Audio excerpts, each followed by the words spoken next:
안녕하세요. 짱 박사입니다. 자, 오늘은 정말 중요한 주제를 다룰 건데요. 거시경제학의 양대 산맥이라고 할 수 있죠. 바로 세고전학파랑 세케인즈학파. 이 둘이 어떻게 싸우는지 한번 제대로 파헤쳐 보겠습니다. 자, 오늘 우리가 다룰 핵심 질문 바로 이겁니다. 정부가 돈을 푼다고 발표했어요. 경기 부양하겠다고. 자, 이게 진짜로 효과가 있을까요? 없을까요? 바로 이 지점에서 새 고전학파랑 새 케인즈학파의 생각이 딱 가고 갈라지거든요. 한번 시작해보죠. 자, 그럼 먼저 세고전학파 선수부터 등판시켜 보겠습니다. 이분들 주장은요, 아주 그냥 단호하고 심플해요. 예상했다면 소용없다. 이게 끝입니다. 이게 무슨 소린지 한번 들어보시죠. 세고전학파의 모든 논리는요, 딱 두 가지 기둥 위에 서 있어요. 이게 어떻게 보면 좀 비현실적이다 싶을 수도 있는데 한번 들어보세요. 첫 번째는 합리적 기대. 그러니까 사람들은 바보가 아니라는 거예요. 가능한 모든 정보를 싹 다 끌어모아서 아주 똑똑하게 미래를 예측한다는 거죠. 두 번째는 시장 청산. 이건 뭐냐면 시장의 가격이랑 임금이 엄청나게 유연해서 수요와 공급이 안 맞으면 그냥 바로바로 즉각적으로 조정돼서 균형을 맞춘다는 거예요. 자, 이 엄청난 두 가정이 어떤 무시무시한 결론으로 이어지는지 한번 봅시다. 자, 화면에 보이는 이 수식, 이게 바로 새 고전학파의 필살기, 루카스 공급 곡선입니다. 와, 보자마자 머리 아프시다고요? 괜찮아요, 괜찮아. 저랑 같이 하나씩 뜯어보면 별거 아닙니다. 진짜로요. 자, 하나씩 볼게요.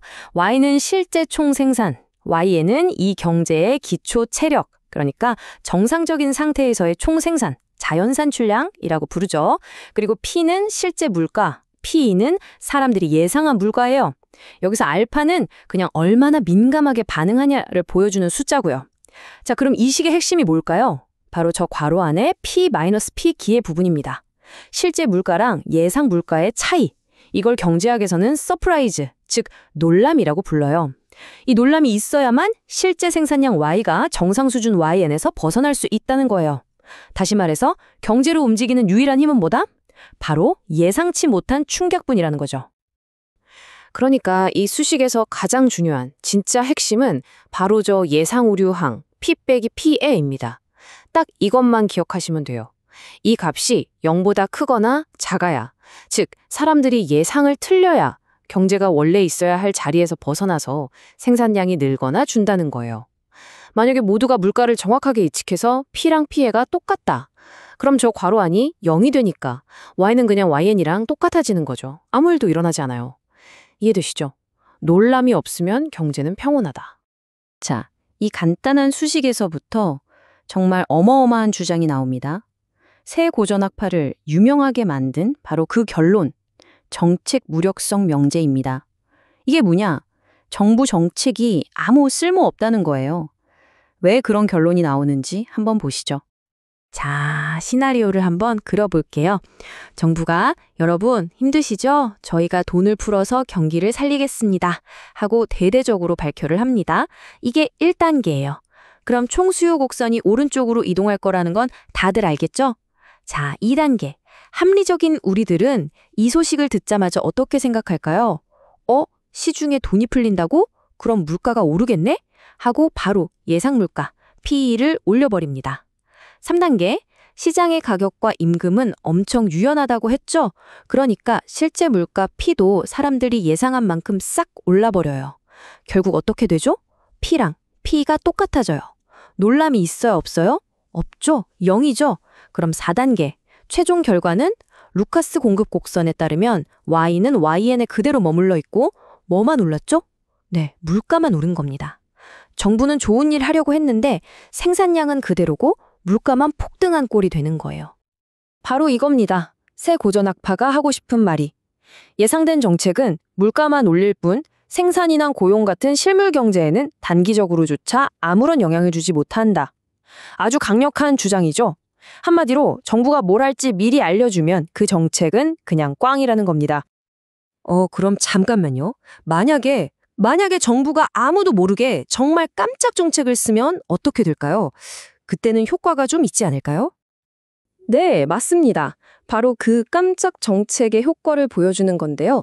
자, 1단계. 정부가 기습적으로 돈을 풉니다. 총수요 곡선이 오른쪽으로 확 이동해요. 2단계. 기업들은 이게 무슨 일인지 몰라요. 그냥 갑자기 물건이 잘 팔리네? 신난다 하면서 생산을 막 늘립니다. 그래서 일시적으로 생산량이 YM보다 높아져요. 경기가 좋아지는 거죠. 하지만 이게 오래 갈까요? 아니죠. 3단계. 사람들이 금방 알아차려요. 아, 물가가 올랐구나 하고 예상 물가 PE를 수정하죠. 그럼 4단계.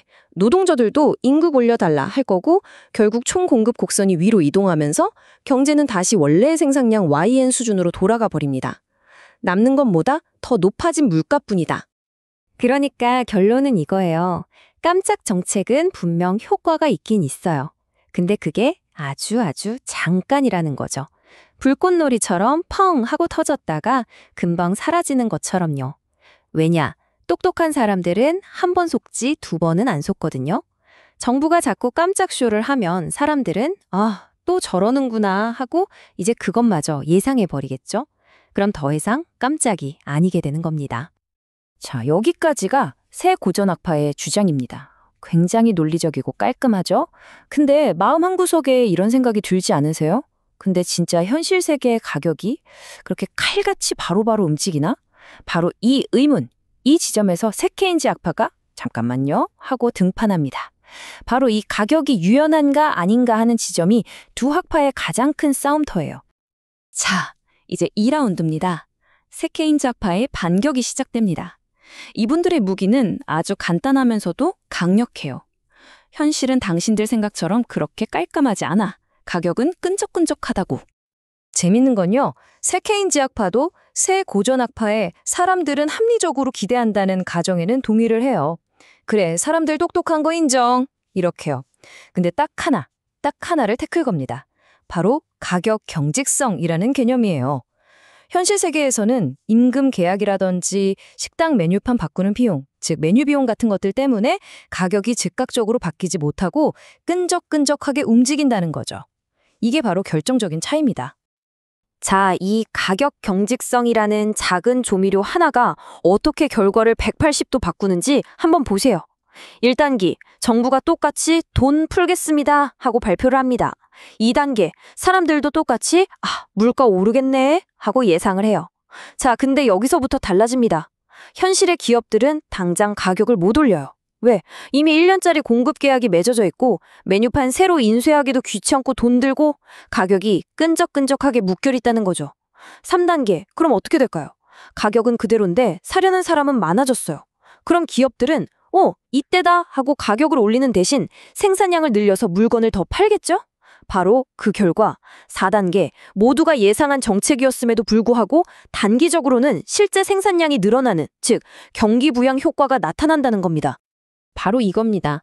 가격이 경직적이기 때문에 정부가 미리 예고한 정책이라도 단기적으로는 실물 경제에 충분히 영향을 줄 수 있다. 이것이 바로 정부의 적극적인 시장 개입을 옹호하는 새 케인즈 학파 주장의 핵심인 거죠. 자, 그럼 이제 정리해 봅시다. 새 고전 학파, 새 케인즈 학파.